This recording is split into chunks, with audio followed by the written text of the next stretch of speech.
नमस्कार, स्वागत है आप सभी को। आज की विषय है वृंदावन के 3 मित्रों की एक सत्य कथा। ऐसा ही एक प्रसंग श्री धाम वृंदावन है। 3 मित्र थे जो युवा अवस्था में थे। तीनों वंग देश के थे। तीनों में बड़ी गहरी मित्रता थी। तीनों में से एक बहुत संपन्न परिवार का था, पर उसका मन श्री धाम वृंदावन में अटका था। एक बार संकल्प किया कि हम श्री धाम ही जाएंगे और माता पिता के सामने इच्छा रखी कि आगे का जीवन हम वहीं बिताएंगे, वहीं पर भजन करेंगे। पर जब वो नहीं माना तो उसके माता पिता ने कहा कि ठीक है बेटा, जब तुम वृंदावन पहुंचोगे तो प्रतिदिन तुम्हें 1 पाव चावल मिल जाएंगे, जिसे तुम पाकर खा लेना और भजन करना। जब उसके 2 मित्रों ने सुना तो वे बोले कि अगर तुम जाओगे तो हम भी तुम्हारे साथ वृंदावन जाएंगे। तो वो मित्र बोला कि ठीक है, पर तुम लोग क्या खाओगे? मेरे पिता ने तो ऐसी व्यवस्था कर दी है कि मुझे प्रतिदिन 1 पाव चावल मिलेगा, पर उससे हम तीनों नहीं खा पाएंगे। तो उनमें से पहला मित्र बोला कि तुम जो चावल बनाओगे उसमें जो मार निकलेगा मैं उससे जीवन यापन कर लूँगा। दूसरे मित्र ने कहा कि तुम जब चावल धोओगे तो उससे जो पानी निकलेगा तो उसे ही मैं पी लूँगा।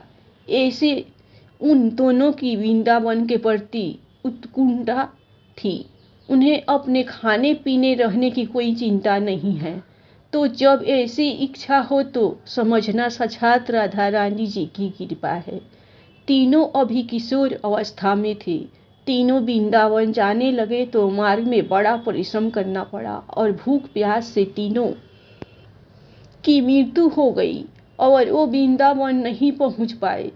अब जब बहुत दिन हो गए तीनों की कोई खबर नहीं पहुंची तो घर वालों को बड़ी चिंता हुई कि उन तीनों में से किसी की भी खबर नहीं मिली।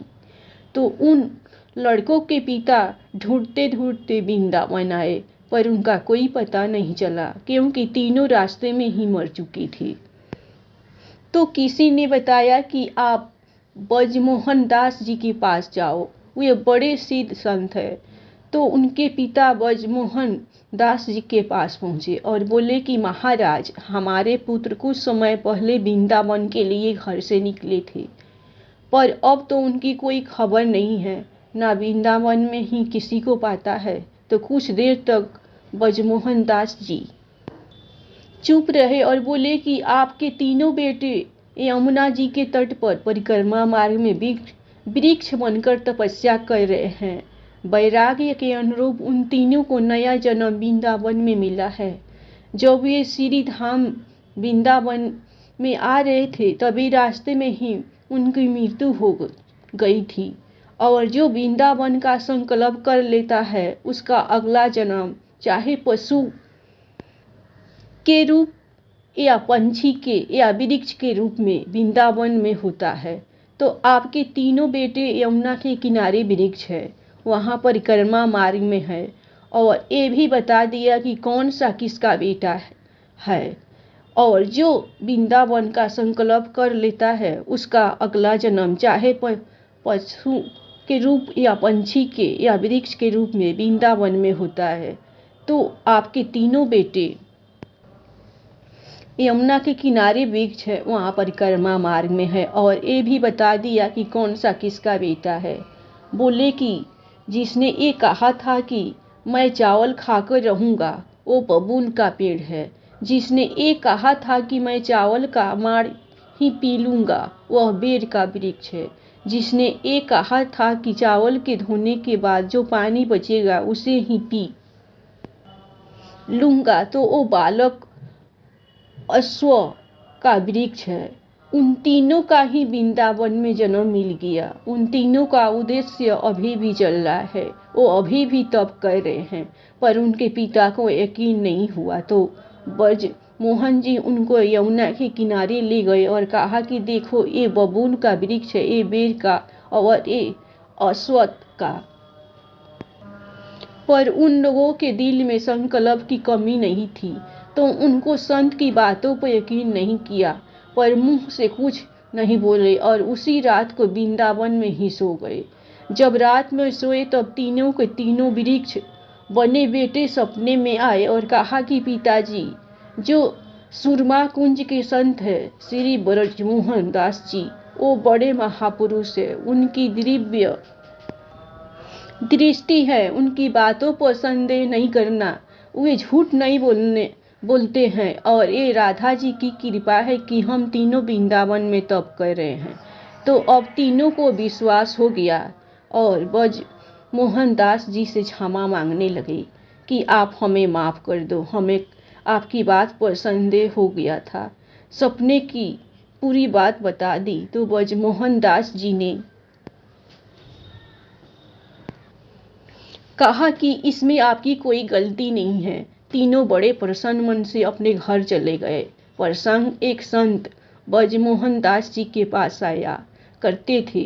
श्री राम हरिदास जी उन्होंने पूछा कि बाबा, लोगों के मुंह से हमेशा सुनते आए कि वृंदावन के वृक्ष को मोम ना जाने के आए, डाल डाल पात पात श्री राधे राधे हुए। तो महाराज, क्या वास्तव में यह बात सत्य है कि वृंदावन का हर वृक्ष राधा राधा नाम गाता है? तो ब्रजमोहन दास जी ने कहा, क्या तुम ये सुनना या अनुभव करना चाहते हो? तो श्री राम हरिदास जी ने कहा कि बाबा, कौन नहीं चाहेगा कि साक्षात अनुभव कर ले और दर्शन भी हो जाए। आपकी कृपा हो जाए तो हमें तो एक साथ तीनों मिल जाएंगे। तो ब्रजमोहन दास जी ने दिव्य दृष्टि प्रदान कर दी और कहा कि मन में संकल्प करो और देखो, और सामने तमाल का वृक्ष खड़ा है, उसे देखो। तो राम हरिदास जी ने अपने नेत्र खोले तो क्या देखते हैं कि उस तमाल के वृक्ष के हर पत्ते पर सुनहरे अक्षरों से राधे राधे लिखा है। उस वृक्ष पर लाखों तो पत्ते हैं, जहाँ जिस पत्ते पर नजर जाती है उस पर राधे राधे लिखा है, और जब पत्ते हिलते तो राधे राधे की ध्वनि हर पत्ते अस्व निकल रही है। तो आश्चर्य का ठिकाना नहीं रहा। ब्रजमोहन दास जी के चरणों में गिर पड़े और कहा कि बाबा, आपकी और राधा जी की कृपा से मैंने वृंदावन के वृक्ष का मर्म जान लिया। इसको कोई नहीं जान सकता कि वृंदावन के वृक्ष क्या है। ये हम अपने शब्दों में बयान नहीं कर सकते, ये तो केवल संत ही बता सकता है। हम साधारण दृष्टि से देखते हैं, जहाँ पर हर डाल हर पात पर राधे श्याम बसते हैं।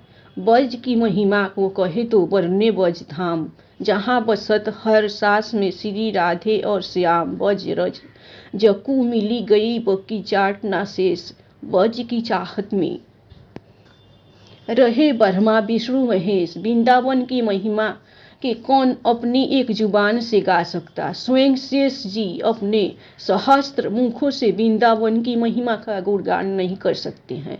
जहाँ ब्रज की रज में राधे श्याम बजते हैं, ब्रज की चाहत तो ब्रह्मा महेश विष्णु करते हैं। ब्रज के रस कुंजो चखे चखे ना दूसर स्वाद, एक बार राधा कहे तो रहे ना कुछ। और याद जिनके रंग रंग रग रग बसे श्री राधे और श्याम, ऐसे ब्रजवासी कुसत सत नमन प्रणाम। क्योंकि संत को वो वृंदावन दिखता है जो साक्षात गोलोक धाम का खंड है। हमें साधारण वृंदावन दिखता है क्योंकि हमारी दृष्टि माइक है, हम संसार की विषयों में डूबे हुए हैं। जब किसी संत की कृपा होती है तभी वे किसी विरले भक्त को वह दिव्य दृष्टि देते हैं, जिससे हम उस दिव्य वृंदावन को देख सकते हैं और अनुभव कर सकते हैं कि ब्रज का हर पत्ता और हर डाल राधा रानी जी के गुणों का बखान करता है। धन्यवाद। आप लोगों को वृंदावन की सत्य कहानी तीन मित्रों की पसंद आए तो आप लोग इस कहानी के और भगवान के नाम पर लाइक सब्सक्राइब जरूर कीजिए।